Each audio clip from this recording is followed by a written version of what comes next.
Biografi tentang Ki Hajar Dewantara. Ki Hajar Dewantara atau yang biasa disebut Bapak Pendidikan Nasional lahir pada 2 Mei 1889 dengan nama Raden Mas Suwardi Suryaningrat di Yogyakarta. Beliau lahir dari pasangan suami istri yang bernama Pangeran Suryaningrat dan Raden Ayu Sandiah. Ki Hajar Dewantara merupakan cucu dari Sri Paku Alam III. Profesi yang digeluti oleh Ki Hajar Dewantara adalah dunia jurnalisme yang berkiprah di beberapa surat kabar dan majalah pada waktu itu. Sediotomo, The Express, Utusan Hindia, Medan Java, Cahaya Timur, Kaum Muda, dan Pusara yang melontarkan kritik sosial politik kaum Bumiputra kepada penjajah. Tulisannya komunikatif, mengena, dan tegas. Jiwanya sebagai pendidik tertanam dan direalisasikan dengan mendirikan perguruan taman siswa pada tahun 1992 dengan tujuan mendidik masyarakat Bumiputra.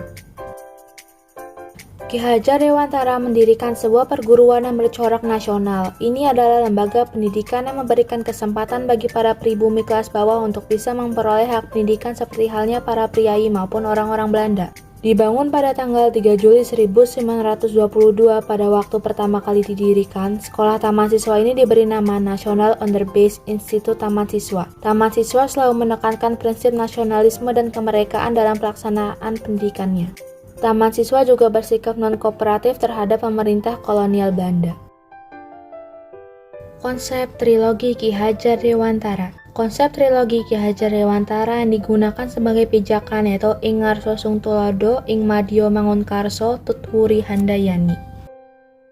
1. Ing Ngarso Sung Tulodo. Ing Ngarso Sung Tulodo berarti bahwa pendidik yang berada di depan hendaknya menjadi contoh. Ajaran Ki Hajar Dewantara yang pertama ini menggambarkan situasi di mana seorang pendidik bukan hanya sebagai orang yang berjalan di depan, tetapi juga harus menjadi teladan bagi semua orang yang mengikutinya. Selain mendidik dan transfer ilmu, pendidik juga harus memberikan contoh kepada peserta didik setidaknya mengenai hal yang diajarkan. 2. Ing Madya Mangunkarso. Makna dari Ing Madya Mangunkarso ialah seseorang di tengah harus juga mampu melibatkan diri membangkitkan atau menggugah semangat. Ing Madya Mangunkarso berarti seorang pendidik jika berada di tengah-tengah peserta didiknya harus mampu terlibat dalam setiap pembelajaran yang dilakukan siswa agar semua bisa mempersatukan semua gerak dan perilaku secara serentak untuk mencapai tujuan bersama. 3. Tutwuri Handayani. Tutwuri artinya mengikuti dari belakang dan Handayani berarti memberikan dorongan moral atau dorongan semangat sehingga memiliki arti seseorang harus memberikan dorongan moral dan semangat kerja dari belakang.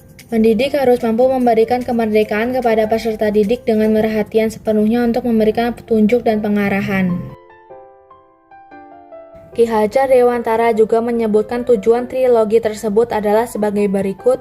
1. Mencapai tujuan tertib dan damai.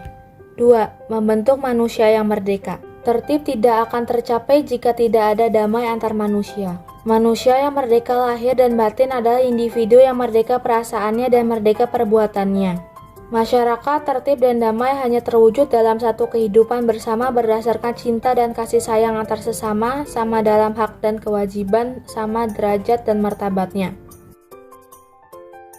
Ki Hajar Dewantara wafat. Perjuangan Ki Hajar Dewantara belum selesai untuk mendidik penerus bangsa.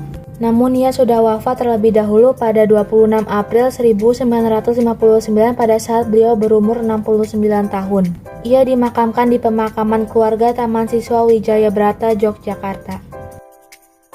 Mengapa 2 Mei diperingati sebagai Hari Pendidikan Nasional? 2 Mei diperingati sebagai Hari Pendidikan Nasional dikarenakan pada tanggal tersebut Bapak Pendidikan Indonesia yaitu Ki Hajar Dewantara lahir. Beliau merupakan pahlawan pendidikan Indonesia yang dikenal karena jasa-jasanya dalam memajukan dunia pendidikan Indonesia. Maka dari itu, pemerintah memberikan julukan Bapak Pendidikan dan menetapkan tanggal kelahirannya sebagai Hari Pendidikan Nasional.